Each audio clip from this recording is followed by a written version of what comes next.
Salut à toutes et à tous, bonjour, bienvenue dans Backseat, bonjour.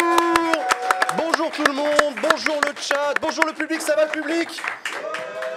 Incroyable, bonjour à toutes et à tous, soyez les bienvenus. On est très légèrement en retard et encore si peu finalement, si peu. Bienvenue dans Backseat, votre émission politique comme chaque semaine. J'ai le plaisir d'être très bien entouré, je suis avec mes chroniqueurs de grands talents, notamment Usul. Salut Usul. Bonjour. Est-ce que tu vas bien? Ça va. Est-ce que tu es retourné voir Dune? Non, pas cette fois. Ok, non, donc là c'est bon, tu l'as vu deux fois, on va s'arrêter là pour On a fait l'instant. le tour, je peux aller voir James Bond. Ah ouais, Voilà. on va Pour en passer parler. à autre chose. Ah, Ouais, le ok. film Woke. Très bien. Ouais, En parlant de le film film woke, on est avec Léa Chamboncel. Bonjour Léa, comment tu vas? Très très bien, merci. Tu l'as vu Bonsoir. James Bond ou pas encore? Ah non, mais moi je vais pas regarder ça. Les films woke, c'est pas ton truc? Non, non, Mmh. bah, les films en général. Ah oui. Tu sais, si c'est pas genre un truc un peu chiant où il se passe rien, moi je regarde pas. J'aime bien les trucs où il se passe rien. J'entends, Il y a très trop bien. d'action, c'est compliqué. Et avec nous également Gaspard. Salut Gaspard. Salut Jean, Et- bonjour tout le monde. Est-ce que tu vas bien? Ça va très bien. Très Content bien. de t'accueillir, content de te recevoir. J'ai vu que sur ta chaîne, tu avais fait une vidéo sur l'histoire de Marine Le Pen. Exact, absolument. J'ai fait un parcours, enfin j'ai fait une espèce de bio. On retrace le parcours en fait pendant 30 minutes de cette candidate d'extrême droite de fait. Et on va le faire avec tous les candidats pour la présidentielle, les candidats qui vont se présenter à cette présidentielle. Voilà. Eh ben très cool. Eh ben merci à vous trois d'être là. Bonjour à vous si vous nous regardez. Bonjour le chat. Vous êtes en face de nous. Très content d'être avec vous aujourd'hui. Encore une fois, n'hésitez pas à suivre les réseaux sociaux de Backseat. Je vous rappelle que Backseat a son propre compte Instagram, son propre compte Twitter et sa propre chaîne YouTube. Ça bug un peu, mais. Sur laquelle vous pouvez retrouver les rediffs qui vous sont diffusés. Donc n'hésitez pas à aller les follow. Et puis voilà, écoutez, sans plus tarder, je vous propose qu'on lance directement la première séquence de l'émission. Les sujets de la semaine. C'est parti pour les sujets de la semaine. Il n'y a pas le Alors, temps. Aujourd'hui, il n'y a sujets pas le temps. Non, non, mais Allez, maintenant le quiz. on est légèrement... fait quoi, Non, mais ça va. Non, attendez, C'est on a pas quand comme même... ça qu'on va gagner du temps. Moi, je Jules. voulais qu'on ait des sujets cette semaine importants dont on voulait parler, sur lequel je veux vous entendre. Le premier sujet sur lequel je voudrais qu'on discute, c'est sur les Pandora's Papers, cette fameuse révélation par un consortium international de journalistes qui est tombé dimanche dernier. Révélation sur la réalité de l'évasion fiscale internationale via les paradis fiscaux. L'OCDE estime à plus de 11 300 milliards de dollars d'argent qui échappent aux services fiscaux de tous les États par des montages offshore, comme on dit, dans des paradis fiscaux. On pense aux Seychelles, on pense aux îles Caïmans. Enfin bref, on a déjà eu l'occasion d'en parler. Là, on parle de plus de 35 chefs d'État, anciens ou actuels, qui sont mouillés, plus de 300 responsables publics, 130 milliardaires et beaucoup d'autres. Les chiffres sont extrêmement impressionnants. On estime pour la France de 60 à 80 milliards d'euros le montant de l'évasion fiscale. Et en 2020, on a même récupéré à peu près 7,8 milliards d'euros contre 12 milliards en 2019. Les chiffres sont très impressionnants, les révélations sont impressionnantes et en même temps le sont-elles? Première question que je voulais vous demander. Voilà, est-ce qu'on a appris grand-chose finalement avec les Pandora's Papers? Usul. Oui, quand même. Oui. Puis en plus, ça permet de. Là, aujourd'hui, dans le monde, par exemple, il revenait un petit peu. Alors, je crois que c'était hier, ça. Enfin, bon, bref. Il faisait un petit peu pays par pays et les conséquences aussi que ça pouvait avoir sur chaque pays. Vous savez qu'il y a eu des crises sociales assez fortes au Liban. Oui, c'est ça, Ouais, au bien Liban, sûr, par au Liban. exemple. Ouais, il y a- parce que le Premier ministre est dedans, ouais. Voilà. Et au Nouveau Liban, Premier là, ministre. ça, évidemment, ça fait l'effet de ah, bah, on sait où il est passé l'argent, en fait. On sait où il est. On savait qu'il y avait une classe politique qui était corrompue, etc. Mais là, il y a les noms, on sait où part l'argent. En fait, c'est une entreprise de pillage généralisé de la richesse des nations et de la richesse du travail aussi, parce qu'elle vient de quelque part, cette richesse. C'est-à-dire, bon, je vais peut-être laisser parler un petit peu les autres, mais après, je voudrais juste faire un petit développement sur ce que ça veut dire en termes de prédation au Alors niveau on va en mondial. parler après. Je te propose Voilà. effectivement qu'on continue ce tour de parole. On a aussi appris que certains responsables français étaient mouillés. Pas autant que dans d'autres pays où on a appris le président ukrainien, par exemple Zelensky est mouillé, Tony Blair, l'ancien Premier ministre russe, le roi de Jordanie était en France. On a appris pour Dominique Strauss-Kahn. ouais. On a appris pour... Sylvain Maillard, plus Alors ou moins. Sylvain Maillard, mais si tu veux, Ouais, on mais peut en bon, parler. Sylvain c'est Maillard, un peu, le député La République En Marche, qui dans Le Monde a expliqué que son identité avait été usurpée par un de ses anciens associés, qui en gros Par a utilisé une hasard. photocopie de son passeport pour créer une boîte aux Seychelles. Ah ouais. Et lui Est-ce était au qu'il y a courant de démenti rien. aussi, hein? Ça a été confirmé par son ancien associé. Apparemment, Sylvain Maillard s'est vraiment fait baiser. Enfin, Ah, c'est- ok. Oui, c'était Ah. confirmé au Monde. L'ancien Autant associé de pour nous, Sylvain Maillard Sylvain. le dédouane. Il dit non, oui, Désolé. je lui ai rien demandé. J'ai pris la photocopie de son passeport et j'ai créé une boîte aux Seychelles. Ouais, ça veut pas dire que c'est vrai. Je veux dire, on peut faire une enquête derrière. La justice peut voir Ouais, si c'est vrai l'autre est qu'il pas a en pu train de le appeler son couvrir. pote en mode bon, allez, Alors s'il te plaît. parlons-en. Mais alors parlons de justement que peuvent faire les États suite à ces révélations. Léa. Alors, moi, ce qui m'emmerde en fait dans cette histoire, alors déjà, je salue le taf qui a été fait parce que ça, c'est finalement des révélations qui qui tombe de manière occasionnelle depuis 2013, donc ça fait presque une dizaine d'années que les journalistes, ce consortium international de 150 médias bossent là-dessus, ce qui est quand même assez... Ça, c'est quand même super intéressant de voir le pouvoir des médias lorsqu'ils s'allient au niveau international. Je trouve ça vraiment remarquable. Donc ça, c'est vraiment, vraiment cool. Et moi, ce qui m'emmerde un peu dans cette histoire, c'est que finalement, les personnes qui seraient en capacité de vraiment faire bouger les choses sont plus ou moins partie prenante dans l'affaire, quoi. Genre, tu prends un DSK, le mec, il était à la tête du FMI. Il l'était, il ne l'est plus. Bien sûr, mais il n'en demeure pas moins, tu vois, qu'il y a quand même des liens. Il y a des chefs d'État qui sont, qui sont les mains dans le... jusque là. On a une Christine Lagarde, attention, qui a quand même dirigé Baker McKenzie, qui est un des cabinets d'avocats, Absolument, qui est le Lagarde, plus qui est à la tête de la impliqué dans BCE. cette affaire, qui est aujourd'hui présidente de la BCE. Enfin, moi, ça m'emmerde un peu quand même, cette proximité finalement avec les personnes qui sont concernées par cette affaire et les personnes qui doivent décider et qui doivent effectivement légiférer en la matière pour faire en sorte que ça cesse. Donc voilà, c'est un peu chiant, quoi. Le ministre des Comptes publics, Olivier Dussopt, a rappelé, lorsqu'il a été interpellé par des parlementaires, que lors du précédent leaks, les Panama Papers, 100% des Français, des non-Français qui étaient sortis, avaient fait l'objet d'un contrôle fiscal et pour certains d'entre eux avaient été redressés fiscalement. Voilà, c'est bien le moins du monde, Ouais, mais c'est clair. les États restent-ils impuissants? Gaspard. Bruno Le Maire l'a dit aussi qu'il serait intolérant absolument qui va enquêter sur tous les noms français qui sont sortis. Maintenant, c'est vrai que disons que le problème, c'est toujours le problème avec l'optimisation fiscale qui. Ah, toi, tu dis optimisation. Je dis optimisation. C'est bien, je vais faire ma caution centre Allons-y. droit de l'émission. Non, mais ce qui est intéressant, non, pas trop d'ailleurs, vous allez voir au niveau de ma carte blanche, mais c'est intéressant en fait de préciser que pour la plupart, ce qui a été fait n'est pas foncièrement illégal, c'est juste un manque éthique profond, parce que c'est le cas par exemple du président du Kenya, Uhuru Kenyatta, qui disait qui va foncer en disant qui a fait campagne sur la transparence pendant des années et qui là aujourd'hui se retrouve là-dedans. C'est le cas aussi d'un président d'un pays européen que j'ai oublié mais qui se retrouve également dedans. Je crois que c'est le Premier ministre tchèque Andrej Babis qui pareil faisait la guerre et la chasse à l'évasion fiscale et qui se retrouve dedans.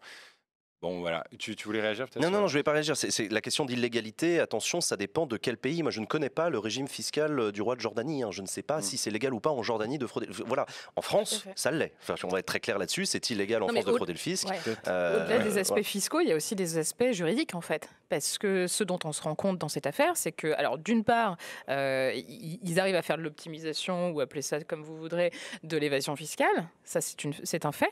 Mais en plus, en fait, ils sont dans une imbrication qui fait que beaucoup de criminels, notamment, et aussi de personnes qui sont auteurs de trafic d'armes, de trafic d'êtres humains, etc., se retrouvent en fait dans une espèce de zone de non-droit, parce que l'imbrication est tellement complexe à entendre que finalement, ils échappent à toute juridiction étatique. Donc ça, c'est super chaud. Ouais. Au-delà de l'aspect vraiment juste la thune, qui est quand même déjà clairement un problème, il ne faut pas oublier qu'il y a ça aussi. Du coup, ça crée vraiment une zone de non-droit juridictionnel, c'est un peu chaud. Jules, du coup, tu voulais nous expliquer selon toi ce que ça dit de prédation. Explique-nous. On a parlé du point de vue individuel, du point de vue éthique, du point de vue juridique, mais du point de vue tout simplement le capitalisme, c'est quoi? C'est un mode de production qui nous permet de répondre à des besoins en laissant le marché plus ou moins s'organiser, en laissant les agents, en laissant les capitaux, faire en sorte d'organiser eux-mêmes la production pour répondre à des besoins qu'on a nous. On a besoin de vêtements, on a besoin de bouffe, on a besoin de logement, etc. Bon, on laisse faire un système qu'ils appellent le capitalisme plutôt que d'avoir quelqu'un qui dirige tout, etc. Nous, on laisse des gens posséder des trucs, dégager des bénéfices, etc. Et de la plus-value et de l'actionnariat, etc. Bon, à un moment, quand c'est les activités, les choses que devrait financer le capitalisme, y compris, mine de rien, à travers des transferts sociaux, les services publics, etc., qui sont un peu compris dans l'équation, dans le capitalisme d'après-guerre. Oui. Et bon, quand ça, on est en galère d'année en année et que les États s'appauvrissent et que les services publics se délabrent, et là je parlais du Liban tout à l'heure, il y a des pays qui en fait sont ruinés par une élite qui fait ce qu'elle veut dans son coin, il n'y a pas de service public ou rien, les gens sont laissés à eux-mêmes, ils font leur propre retraite et tout, il n'y a rien. Et pendant ce temps-là, il y a une élite qui se gamme. Mais ça veut dire que très concrètement, il y a des masses d'argent, il y a des masses de valeurs qui s'accumulent à un endroit et qui assèchent le reste de la société. Et là où ça s'accumule, ça fait des fortunes, ça fait des gens qui ont de plus en plus de pouvoir, qui ont des connexions les uns avec les autres, qui font en sorte que le système reste comme ceci, qui payent des armées d'avocats, de comptables, de je sais pas quoi, de fiscalistes, machin, pour que ça continue, cette prédation continue à s'organiser. Le capitalisme a connu différents régimes de prédation. La prédation coloniale est une forme de prédation du capitalisme, une première forme. Et aujourd'hui, on est dans une autre mode de prédation qui est très fin, qui suppose des armées d'avocats, mais qui repose toujours sur la même chose. Il y a des pays entiers qui travaillent avec des gens qui travaillent et qui n'ont pas de service public et qui se font voler par une élite qui prend tout. Voilà. Le truc que je trouve intéressant, c'est que les choses bougent quand même, mine de rien, ne serait-ce que le fait que les journalistes travaillent ensemble au niveau international dans des consortiums, c'est une forme de réponse de la société civile à ce fléau. Les ONG au niveau international sont, je le trouve, et j'en suis plutôt content, de plus en plus sur la place publique, leurs rapports sont lus, on en entend parler, etc. Malheureusement, on n'est qu'au point de l'alerte, mais j'entends aussi des politiques au niveau européen, parfois même au niveau mondial, prendre la parole, réclamer que les choses changent, une réforme fiscale au niveau mondial. Lorsque Joe Biden explique qu'on va avoir un impôt minimum des sociétés partout dans le monde, ça dit pas seulement que toutes les boîtes du monde vont être taxées à un minimum, ça dit aussi que tous les services fiscaux du monde vont être encouragés à travailler les uns avec les autres, etc. Donc je trouve que ça avance quand même dans le bon sens et que paradoxalement ce leak des Pandora's Papers déjà nous appelle à agir encore plus, mais nous rappelle que les choses bougent quand même. Je trouve, moi j'ai l'impression, peut-être que je suis un grand naïf, mais j'ai l'impression que ce capitalisme fou années 90, années 2000 est en train d'arriver au soir de sa vie, que ça devient de plus en plus taré et que ça ne va pas pouvoir continuer éternellement. Et je pense d'ailleurs que le fait qu'on a eu des leaks les uns après les autres fait que les grandes fortunes, les gens qui regardent cette émission, qui ont un compte au Caïman, je ne sais pas s'ils espèrent que ça ne se saura jamais. Je pense qu'ils ont besoin de comprendre que les mecs, ça va se savoir. Et vous allez devoir en répondre à un moment politiquement ou je préférais juridiquement d'abord, mais en tout cas politiquement. Moi, ce que je vois, c'est que Édouard Philippe nous promet de bosser jusqu'à 67 ans, alors qu'il y a des masses d'argent. On a travaillé, on a produit de la valeur. Elle est là, elle est accumulée quelque part, elle est soustraite à l'intérêt général. Et il faut qu'elle y retourne. Et il faut qu'elle y retourne parce qu'elle vient de notre travail. Non, mais j'entends. Ouais, et à côté de ça, ils vont réformer l'assurance chômage pour gagner quoi, enfin pour faire une économie d'1,3 million. Oui, on s'engueule sur l'allocation d'entrée scolaire. Absurde. Ça tend les pays, ça menace la démocratie aussi. C'est en train de tendre tout le monde en fait. Est-ce que vous croyez que les gens qui regardent Backseat ont des comptes au Caïman? Alors j'en suis pas persuadé, Domch, dans le chat, mais il y a quand même un truc que je trouve intéressant aussi, c'est la question d'évasion fiscale. Est-ce que c'est l'apanage seulement d'une grande élite mondialisée, ou est-ce que c'est pas aussi simplement la tentation du moindre random qui a un peu de pognon? Moi, je suis frappé par la facilité avec laquelle on peut faire sortir du pognon. N'importe quel cabinet de fiscaliste, d'avocat fiscaliste, il peut... c'est aussi eux qui ont la responsabilité. Une énorme responsabilité. Et les intermédiaires qui sont en mode « Ah non, mais nous, on ne sait pas où ça va l'argent, puis on ne sait pas d'où ça vient l'argent. » Il y a des témoignages, je crois que Le Monde avait fait un excellent dossier là-dessus, sur les comptes en Suisse ou des trucs comme ça, en disant des familles comme ça, bon, il y a une vieille grand-mère qui meurt. On avait oublié qu'elle était encore vivante et tout, elle crève. Il se trouve que elle a un paquet de pognon. Donc la famille, l'avocat ou l'huissier vient les voir en disant, le notaire, en disant, bon bah voilà, il y a quelques millions. Et je vous propose, sans que les gens disent quoi que ce soit, je vous propose d'organiser les choses pour que machin... C'est incroyable la facilité avec laquelle on peut payer des services comme ça de gens qui vont, Sylvain Maillard typiquement, avec 2-3 photocopies de pièces d'identité, on peut ouvrir une boîte de main aux Seychelles. Oui, il y a quelqu'un dans le chat qui disait que ça coûtait genre 2000 balles. Mais c'est que dalle, c'est que 2000 balles. Mais en plus, moi, ce que je remarque, c'est que finalement, c'est des spots assez cool. Genre, moi, j'irais bien, tu vois, genre aux Seychelles. Étonnamment, c'est jamais dans des. Ah non, Luxembourg. Gaspard. Le rôle peut-être aussi des États, nos institutions. Par exemple, là, je pense à l'échelle européenne, il y a la Commission européenne qui a dit, en réponse à ça, qui va présenter d'ici à la fin de l'année de nouvelles propositions législatives pour lutter contre l'évitement fiscal et l'évasion fiscale. Sauf que, on le voit typiquement avec ce qui s'est passé avec la taxation à 15% sur les entreprises menées par Biden, Le Maire et d'autres. L'Irlande, la Hongrie, l'Estonie ne bougent pas. Et donc, à partir du moment où on n'a pas une réponse qui est claire d'un point de vue européen, et en tant que Français, on est aussi européen, donc voilà, à partir du moment où nos institutions, à l'échelle plus globale, ne bougent pas, on se bute un peu à un mur. Le gouvernement s'engage à ce que le sujet de l'harmonisation fiscale et de la lutte contre les paradis fiscaux soit au menu de la présidence française de l'Union européenne à partir de janvier prochain. On verra. On verra. Deuxième sujet cette semaine, les amis, qu'on voulait aborder avec vous, c'est la remise de ce fameux rapport Sauvé. Le rapport Sauvé, donc du nom de Jean-Marc Sauvé, très grand magistrat, ancien vice-président du Conseil d'État, très respecté, qui pendant 2 ans a travaillé dans une commission indépendante sur les crimes et la pédocriminalité dans l'Église catholique. Son rapport est absolument cinglant. Il dénombre 216 000 victimes de prêtres et de religieux catholiques en France depuis les années 50. On monte même même à 330 000 si l'on comprend les non-religieux, mais liés à l'Église catholique, qui ont également commis ce type de crime ou de délit. Et puis surtout, il parle du caractère systémique de ces violations de la loi, donc au sein de l'Église catholique, véritable séisme pour l'Église catholique. Qu'est-ce que je voulais vous demander ? Un peu difficile à aborder cette question, elle est très, elle est même politiquement, elle est un petit peu difficile. Qu'est-ce que ça nous dit de l'état actuel de l'Église catholique ? Des relations entre l'Église et l'État surtout. Ça en fait partie. Ah ouais, pour moi, ouais. Ça en fait partie. C'est vrai qu'il y a beaucoup de gens qui ont dit ça, qui ont parlé beaucoup de cette histoire des lois vu ça fait des semaines qu'on nous parle des mois qu'on nous parle de séparatisme et de aucune loi ne doit être au-dessus de la loi de la République, de je sais pas quoi, et que bon là on arrive avec la confession et les limites du secret de la confession. Bon, c'est un angle possible. Il y en a d'autres, oui, en effet. C'est quoi l'état aujourd'hui de l'Église catholique dans l'absolu dans la société française ?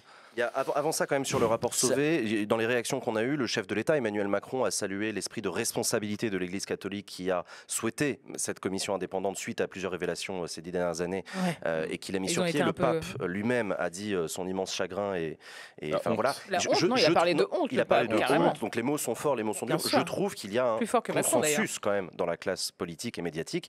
Je donne un exemple, et ça, j'aimerais bien qu'on en parle après des catholiques en France, mais Le Figaro est très sévère. Le Figaro a titré, la Croix aussi, ils ont titré « L'Église face à sa vérité ». Et les mots sont durs. Il n'y a pas de « oui, mais bon, machin », on aurait pu craindre peut-être un petit truc comme ça. Je trouve que pour l'instant, il y a un consensus. J'ai l'impression que la société a bougé de ce point de vue-là et que tout le monde est d'accord pour condamner. Je ne sais pas s'il y a eu des mots discordants. Gaspard. Moi, il y a une phrase que j'aimerais placer là, dans notre débat que j'ai trouvé intéressant dans ce rapport. C'est le célibat par lui-même n'est pas la cause de ce qui s'est passé. On a plutôt l'intuition que dans un certain nombre de cas, c'est des prédateurs qui ont opté pour cet état de vie, donc de devenir prêtre, pour cette condition afin d'accéder aux enfants. Moi, ce que je trouve intéressant, c'est que du coup, l'Église quand même, enfin, ou en tout cas, pas l'Église, mais le chiasme, merci. La commission indépendante sur les abus sexuels. Voilà, cette commission qui a produit ce rapport dit, en fait, avant d'être des prêtres, ce sont des pédophiles. En fait, ils sont rentrés pédophiles et ils ont toujours été pédophiles. Et comme si, en fait, finalement, ils n'avaient jamais été prêtres. En fait, moi, c'est ça que je trouve intéressant. Ouais. Voilà, c'est pas des prêtres qui ont fauté, c'est des pédophiles qui ont voulu devenir prêtres. Et en fait, dans ce sens-là, on n'entend pas souvent ça. En général, dans le débat public, on dit ah mais en même temps c'est parce qu'ils sont célibats, les pauvres, quand même quelle dure vie d'être prêtre, etc. Et ça c'est faux. C'est important de le rappeler. C'est vrai. C'est plutôt dans un débat public, c'est un débat entre potes. Non, ce sont des prédateurs qui ont trouvé dans l'Église catholique un cadre protecteur fait de feutrés secrets. Non, Léa n'a pas l'air d'accord, Léa. Non, je sais pas. J'ai lu un article aujourd'hui assez intéressant de Nathalie Bajos, qui est d'ailleurs membre de cette commission et qui est sociologue et qui relevait 2 facteurs en fait parmi les facteurs qui favorisent la présence d'abus sexuels au sein de l'institution de l'Église. Elle relevait le fonctionnement patriarcal, excessivement patriarcal, avec cette espèce de descendance et de verticalité absolue du prêtre sur ses comment on appelle ça, ses ouailles, ses fidèles, voilà, merci. Et aussi l'importance de la sacralisation de l'autorité religieuse qui est à l'abri de tout contre-pouvoir. Et cette phrase qui a quand même été mentionnée par Éric de Moulin-Beaufort, il faut quand même rappeler que Éric de Moulin-Beaufort, c'est quand même le président de la conférence des évêques de France. Je veux dire, c'est pas juste le petit curton de la commune de 300 habitants dans le Lot. C'est quand même le mec qui pèse, quoi, qui dit sur une radio du service public cette phrase que tu disais tout à l'heure, Usul, le secret de la confession est plus fort que les lois de la République. Non mais bordel quoi. À quel moment on en est arrivé là ? Il a déclaré ça sur France Info, effectivement. Dans la foulée, alors suite à cette déclaration qui a fait beaucoup de bruit, suite à ces déclarations, il a publié un communiqué pour revenir sur ses propos en expliquant que c'est pas ce qu'il voulait dire et que l'Église devait travailler à trouver les voies et moyens pour permettre aux victimes de s'exprimer et à l'Église de les protéger, etc. Et deuxièmement, il a été convoqué au ministère de l'Intérieur lundi prochain. Gérald Darmanin, là, à la demande d'Emmanuel Macron d'ailleurs, l'a invité à venir s'expliquer sur ses propos. Mais c'est intéressant, j'ai l'impression qu'on a mis le doigt sur un truc avec le secret de la confession. Ça répond précisément à cette analyse de Nathalie Bajos qui dit qu'il y a une espèce d'autorité absolue de la sacralisation de la confession et qui fait que, en fait, ils ont une responsabilité quand on a connaissance de crimes, parce que c'est ce dont il s'agit, surtout à une échelle telle que celle-ci. Enfin, c'est un cataclysme. Je veux dire, 330 000, et encore, c'est peut-être un chiffre qui cache beaucoup plus beaucoup d'autres victimes. c'est quand même pas rien. Il faut quand même savoir que l'Église est le premier lieu de socialisation Après la famille. après la famille où il y a Pour des les abus croyants, sexuels. attention. Ah oui, où il y a des abus sexuels. Oui, t'as raison, pardon. C'est chaud, quoi. Mais C'est gravissime. je précise d'ailleurs que le rapport Sauvé préconise aux autorités de l'Église de relayer un message clair aux confesseurs et aux fidèles sur l'obligation du confesseur de signaler aux autorités judiciaires et administratives les cas de violences sexuelles infligées Alors, à un mineur ou à une personne vulnérable. Il y a aussi, il préconise, ça c'est la loi canonique, du coup, il propose que le droit canon soit effectivement révisé. Ouais. Et moi, il y a un truc qu'il faut que je dise, parce que vraiment ça me démange. Il serait passé un quart de ce qui s'est passé là dans cette affaire qu'on a depuis 1950, parce que le rapport, la commission a travaillé en rétrospective depuis 1950. Dans une institution musulmane, on en aurait entendu parler matin, midi et soir, et ça aurait été une épuration, genre réelle. Donc moi, c'est un truc qui m'agace en fait. Gérald Darmanin a mis du temps avant de réagir d'ailleurs. Bien sûr, mais même Emmanuel Macron, je veux dire, Emmanuel Macron qui dit l'Église a été responsable. Il y a 330 000 victimes, quoi. Oui, mais ce qu'il voulait dire, c'est que l'Église a il aurait souhaité pas la dit- mise en place de cette commission indépendante parce qu'elle aurait pu continuer à faire ce qu'elle avait fait depuis les années Oui, 50, c'est-à-dire bien garder la sûr, chape bien de plomb sûr, et mais refaire non, sa parce gueule. que ça devient un problème de société en fait, Toi, à ce Jules, niveau-là. Toi, Jules, tu es lyonnais et à Lyon, il Oui. y a aussi un terreau là-bas. Oui, avec on avait suivi, nous, l'affaire du père Prénat. D'où l'affaire vient Prénat. cette commission, l'affaire Barbarin. Tu peux le rappeler Voilà, donc d'abord, c'était le pédophile, le pédocriminel en l'occurrence, c'était donc le père Prénat qui avait agressé beaucoup de gamins dans la paroisse de Lyon et qui avait été couvert. Il y a un film là-dessus, merde, qui s'appelle comment ? Je sais plus, mais un film, je un sais film plus, terrible, sur Barbarin, sur cette histoire-là. Donc ça avait déclenché, du coup, il y a eu un procès, etc. Et ça a déclenché cette commission. Et donc, bon, tu fais bien de rappeler, donc, comme le disait cette sociologue, que les violences en général pédocriminelles sont des violences patriarcales. Aujourd'hui, en sciences sociales, etc., on sait aussi à quel point les violences pédocriminelles sont un maillon important de la domination patriarcale. Et si on parle aujourd'hui de l'Église, en effet, d'abord c'est la famille. D'abord, c'est la famille et on pourrait faire des commissions sur beaucoup d'institutions dès lors qu'il y a des enfants. On pourrait faire des commissions et retomber. Je veux dire, on est très étonné par ce chiffre. Enfin, beaucoup de gens sont très étonnés par ce chiffre, y compris, je voyais les victimes de la parole libérée, etc., qui eux-mêmes étaient les premiers. Donc, c'est ceux qu'on parlait dans l'affaire Barbarin-Prénat.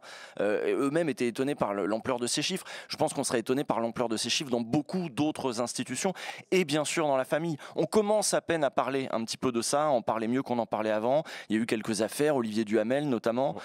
Il est peut-être temps aussi qu'il y ait une volonté politique derrière ça, parce que je suis pas sûr que ce soit le cas. Je suis pas sûr que ce soit le cas, parce que je pense que beaucoup de familles sont gangrénées par ces trucs-là, que la loi du silence est la loi première. C'est la loi, c'est la loi aussi du père, c'est la loi patriarcale. On aurait à gagner à consacrer plus de moyens, beaucoup plus de moyens. On a un nombre assez ridicule sur tout ce qui est pédocriminalité, de flics qui bossent là-dessus, dans une petite cellule. Ils sont pas nombreux. Si on compare à l'Allemagne, on est vraiment ridicule. C'est-à-dire qu'il n'y a pas de volonté politique.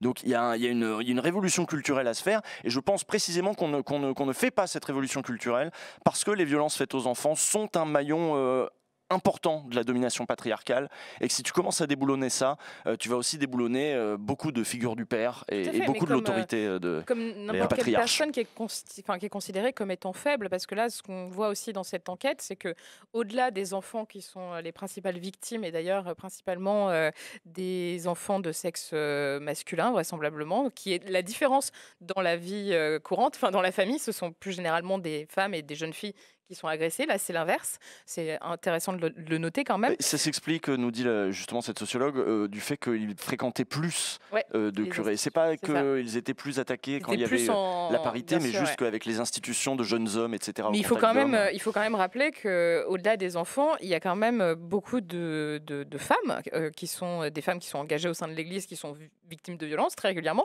et de personnes avec des handicaps, en situation de handicap. Et ça, c'est aussi gravissime. Enfin, et la moyenne d'âge, en plus, des enfants des victimes, elle est en dessous de 14 ans, quoi. Oui, c'est très jeunes enfants. C'est gravissime.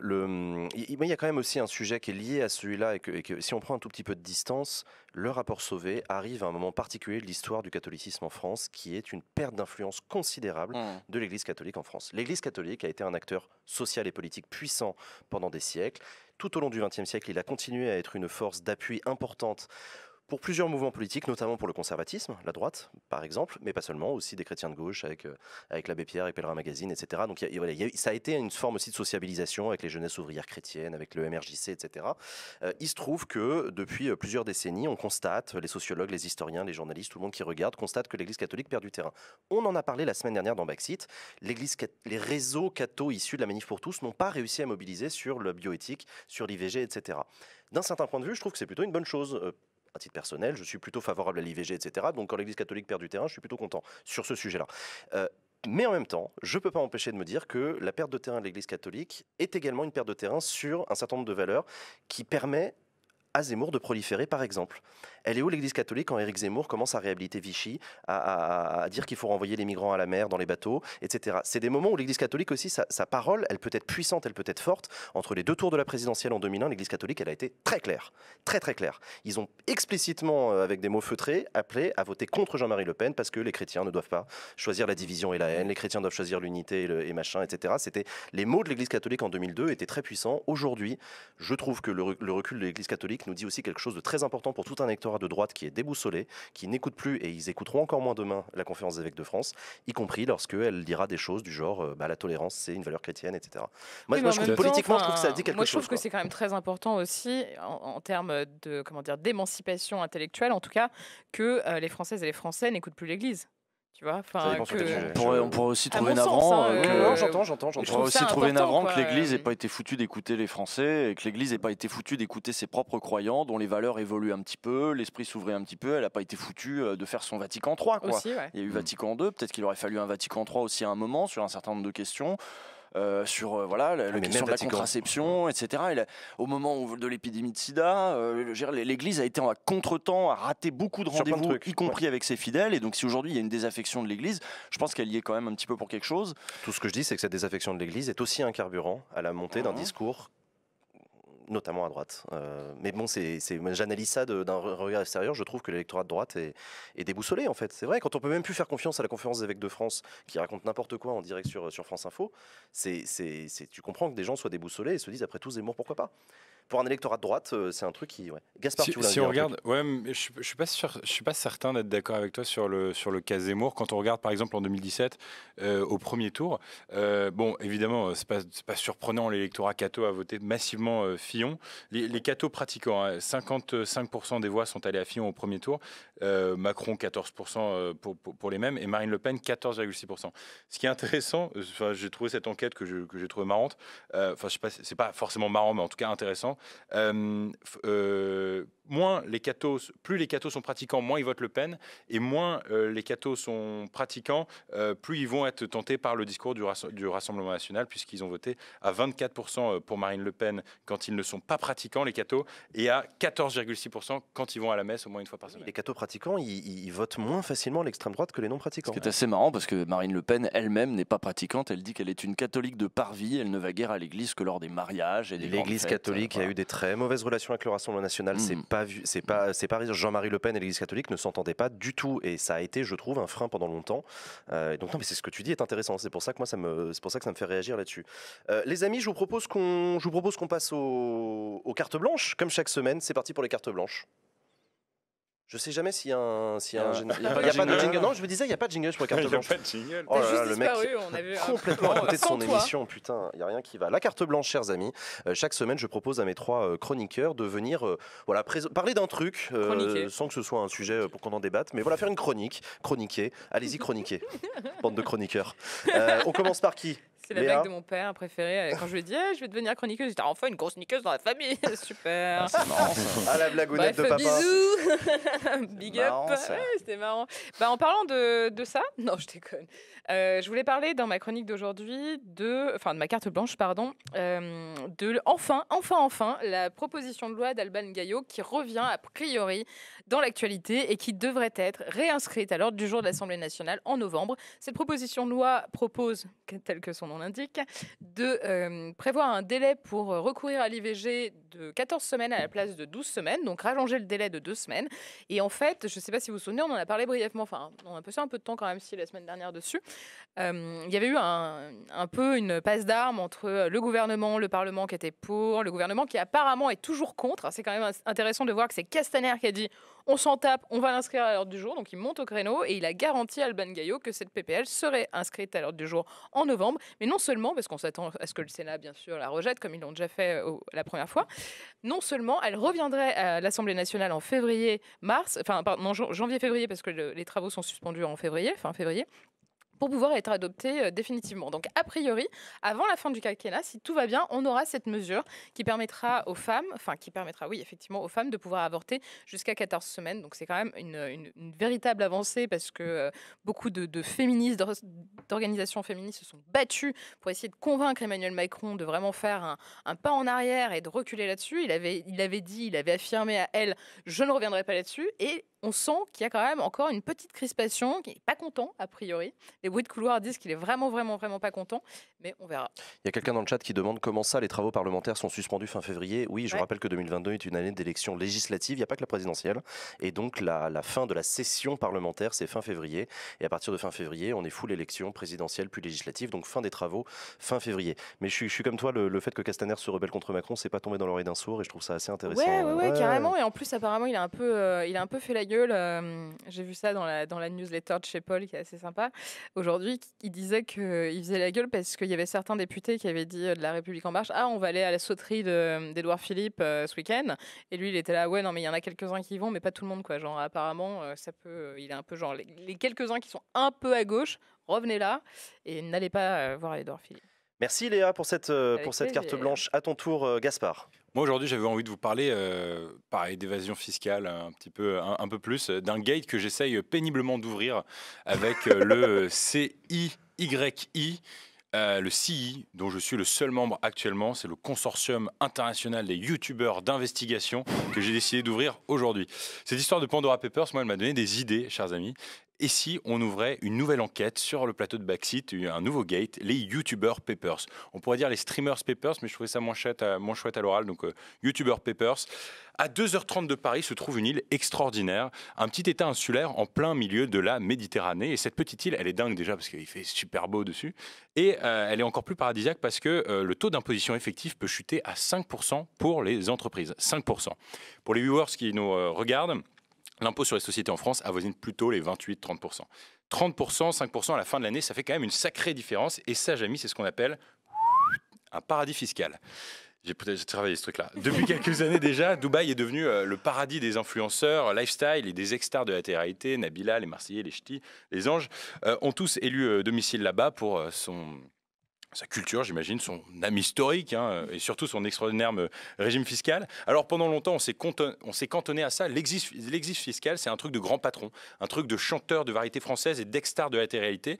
Une nouvelle profession a rejoint aujourd'hui ce Wall of Shame et cette profession, c'est les streamers youtubeurs. Alors, bien moins loin et au sein même de l'Union européenne, un bon nombre de stars de Twitch, on le sait de plus en plus, on en a parlé ces dernières semaines, se définissent aujourd'hui comme résidents maltais. Et donc, ces nouveaux insulaires, nous les anonymiserons, je les anonymiserai en tout cas parce que je veux pas de problème et que ma carrière YouTube est jeune et ma carrière sur Twitch encore plus jeune. Donc, je préviens, toute ressemblance avec des personnes existantes ou ayant existé serait purement fortuite. Parmi ceux-là, on compte David Lamarche Pokémon, Clara Fiscal, Leak Lore, Skytax et tous les autres. Clara Fiscal, ouais, non, elle est bien. Petite trouvaille.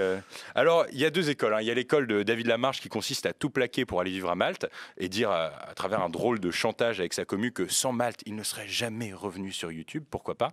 Et l'école de S, je n'ai pas trouvé de jeu de mots pour celui-là, c'est un vlogueur spécialisé des doublages et des tournois. Personne ne voit de qui je parle, qui nous dit que pour le moment, il était à La Valette, capitale de Malte, où il a ouvert des bureaux avec David Lamarche, mais qu'il revient dans quelques mois sous la grisaille de Paris. Mais si vous voulez habiter à Paris, pourquoi donc est-il parti?